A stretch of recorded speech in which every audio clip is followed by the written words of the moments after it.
Hello friends, മഹാബലിപുരത്തിൻ്റെ അതിമനോഹര കാഴ്ചകൾ അടങ്ങിയ ഒരു ചെറിയ വ്ളോഗാണ് ഇന്ന് നിങ്ങളായിട്ട് ഷെയർ ചെയ്യുന്നത്.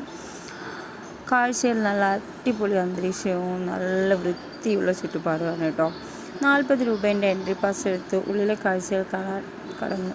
ദൂരെ തലയുയർത്തി പിടിച്ച് നിൽക്കുന്ന ക്ഷേത്രഗോപുരം കാണാം. നല്ല ഇപ്പോൾ ഗാർഡനിങ് ജോലികളെല്ലാം നടന്നുകൊണ്ടിരിക്കുന്നതുകൊണ്ട് ഉഴുതുമറിച്ചിട്ടിരിക്കുന്ന സ്ഥലമായിട്ടാണ് ഇവിടേക്ക് ഗാർഡനൊക്കെ സെറ്റ് ചെയ്ത് വരുന്നതുള്ളൂ. അടുത്ത് തന്നെ നല്ലൊരു കടൽ തീരമുണ്ട് കേട്ടോ.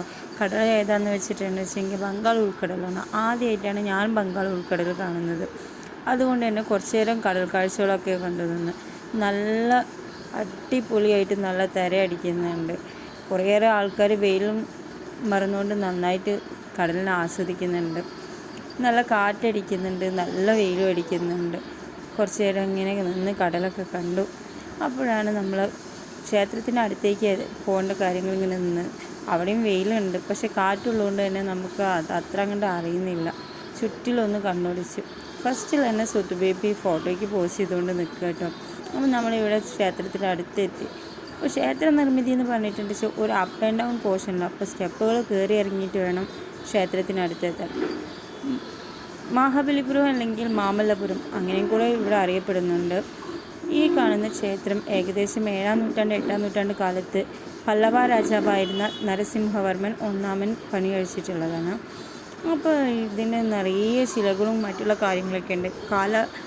കാലപ്പഴക്കം കൊണ്ടാവാം ഒരുപക്ഷെ ശിലകളുടെ രൂപങ്ങളൊക്കെ മാഞ്ഞു തുടങ്ങിയിരിക്കുന്നു. പക്ഷെ നന്ദികേശ ശില മാത്രം കറക്റ്റായിട്ട് നമുക്ക് ഐഡൻറ്റിഫൈ ചെയ്യാൻ പറ്റിയിട്ടുണ്ട്. ഇവിടെ കണ്ടില്ലേ, ഞാൻ പറഞ്ഞല്ലോ അപ്പ് ആൻഡ് ഡൗൺ പോർഷന്. അതുകൊണ്ട് തന്നെ നമുക്ക് സ്റ്റെപ്പുകൾ കയറി ഇറങ്ങിയിട്ട് വേണം, ഇങ്ങനെ കയറി ഇറങ്ങി വേണം നമുക്കിങ്ങനെ നിൽക്കാനും ഇറങ്ങാനൊക്കെ ആയിട്ട്. അപ്പോൾ 2 ഗോപുരങ്ങളുണ്ട്. ഫസ്റ്റിലെ ഗോപുരത്തിൽ ഗണപതി ഭഗവാന് മടിയിലിരുത്തിക്കൊണ്ടിരിക്കുന്ന ശിവപാർവതി വിഗ്രഹവും ബാക്കിലാണെങ്കിൽ ഒറ്റ ശിവലിംഗമാണ് കേട്ടോ. നല്ല അടിപൊളിയാണ്. പക്ഷേ ഒരു ചിത്രം നമുക്ക് വ്യക്തമല്ല. ഈ ശിവലിംഗം തന്നെ പാതിയിൽ ഉടഞ്ഞു പോയിരിക്കുന്നു. അപ്പോൾ മഹാബലിപുരത്തിൻ്റെ കാഴ്ചകൾ എന്ന് പറഞ്ഞിട്ടുണ്ടെങ്കിൽ ഈ ക്ഷേത്രം അല്ലാട്ടോ അവരുടെ കാലത്ത് പണിതിട്ടുള്ള ഒരുപാട് ക്ഷേത്രങ്ങളുണ്ട് ഇവിടെ തന്നെ. പക്ഷെ ഞങ്ങൾ പോയത് ഇവിടെ മാത്രമായിരുന്നു. ഇവരുടെ കാലത്ത് പോർട്ട് സിറ്റി, ഇമ്പോർട്ടൻ്റ് ആയിട്ടുള്ള പോർട്ട് സിറ്റി ആയിരുന്നു ഇത്. അതുകൊണ്ട് തന്നെ ഇവരുടെ കാലത്ത് ഈ പല്ലവ രാജാക്കന്മാരുടെ കാലത്ത് ഒരു പ്രധാനപ്പെട്ട കേന്ദ്രം കൂടിയായിരുന്നു ഈ മഹാബലിപുരം. മാമല്ലാസ് എന്ന് പല്ലവന്മാരുടെ മറ്റൊരു പേരാണ്. അതുകൊണ്ടാണ് ഇവിടെ മാമല്ലപുരം എന്നും കൂടെ അറിയപ്പെടുന്നത്. അപ്പോൾ നമ്മൾ കാഴ്ചകളൊക്കെ വെയിലിങ്ങനെ മറഞ്ഞ് പോകുന്നുണ്ട്. സമയം വൈകിട്ടുണ്ടെങ്കിലും ഒരുപാട് കാഴ്ചകളൊക്കെ നല്ല അടിപൊളിയാണ്. പക്ഷെ വെയിലുണ്ട്, കാറ്റടിക്കുന്നുണ്ട്. കുറച്ച് നേരം കാഴ്ചകളൊക്കെ കണ്ടു നിന്ന് പിന്നെ നമ്മൾ ഇവിടുത്തെ കാഴ്ചകളൊക്കെ മതിയാക്കിക്കൊണ്ട് നമ്മൾ ബീച്ചിൻ്റെ കാഴ്ചകൾ കാണാൻ പോകും കേട്ടോ. ബീച്ചിൻ്റെ കാഴ്ചകൾ കാണുന്നതിന് മുന്നേ ഒന്നും കൂടെ ഒന്ന് സൂം ചെയ്തെടുത്തു. ബീച്ചും തൊട്ടടുത്ത് തന്നെയാണ്, പക്ഷേ വേറൊരു വഴിയാണ് ബീച്ചിലേക്കെന്ന് മാത്രം. പക്ഷേ ബീച്ചിലേക്ക് പോകുന്ന വഴിയിൽ ഒരു സൈഡ് ഫുള്ള് ഇതുപോലെ ഹാൻഡിക്രാഫ്റ്റഡ് ഐറ്റംസിൻ്റെ ഷോപ്സാണ്. പിന്നെ ടാറ്റൂ സ്റ്റുഡിയോ ഉണ്ട്. നമുക്ക് നല്ല കാണാൻ നല്ല അടിപൊളിയാണ് കേട്ടോ.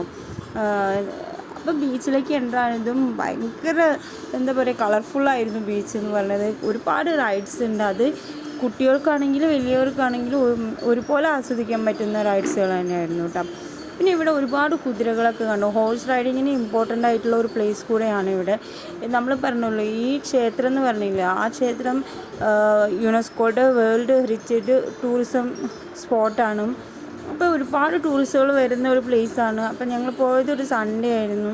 അതുകൊണ്ട് തന്നെ ഒരുപാട് പേര് വന്നിട്ടുണ്ട്. അപ്പോൾ എൻ്റെ അടുത്ത് ഇവിടെ ഇങ്ങനെ ഒരു കുതിര നിൽക്കുന്നുണ്ട്. പക്ഷേ എനിക്ക് അടുത്ത് പോയി ഫോട്ടോ ഒന്ന് സൂം ചെയ്ത് കുതിരയെ ഒന്ന് കാണിക്കണം എന്നൊക്കെ ഉണ്ടായിരുന്നു. പക്ഷേ പേടിയുണ്ട്, കാരണം ആ കുതിരേൻ്റെ നോട്ടം അത്ര ശരിയായിട്ട് എനിക്ക് തോന്നിയില്ല.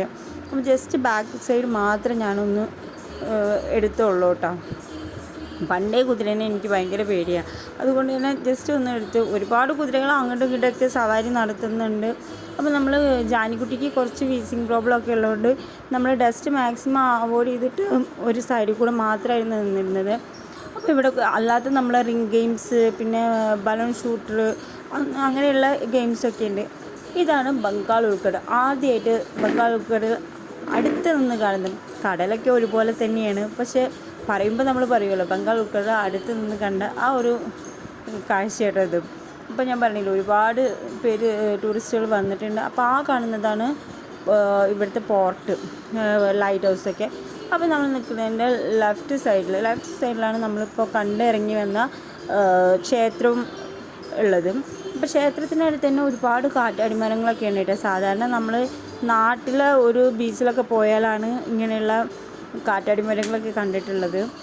അപ്പോൾ കാറ്റാടിമരങ്ങളും കാഴ്ചകളും ബീച്ചിൻ്റെ കാഴ്ചകളും എല്ലാം കണ്ട് നമ്മൾ അവസാനിപ്പിച്ചു കിട്ടുക. കാരണം ഞാൻ പറഞ്ഞില്ല ജാനിക്കുട്ടിക്ക് ഓൾറെഡി കുറച്ച് വീസിങ് പ്രോബ്ലവും മറ്റുള്ള ഡസ്റ്റിൻ്റെ ഇതൊക്കെയുണ്ട്. അപ്പോൾ ഈ കാഴ്ചകളൊക്കെ നമ്മൾ അവസാനിച്ചുകൊണ്ട് നമ്മൾ തിരിക്കുക കേട്ടോ ബീച്ചിൻ്റെ കാഴ്ചകളിൽ നിന്നൊക്കെ. അപ്പോൾ എൻ്റെ ഒരു വീഡിയോ എല്ലാവർക്കും ഇഷ്ടമായാൽ ലൈക്ക് ചെയ്യുക, സബ്സ്ക്രൈബ്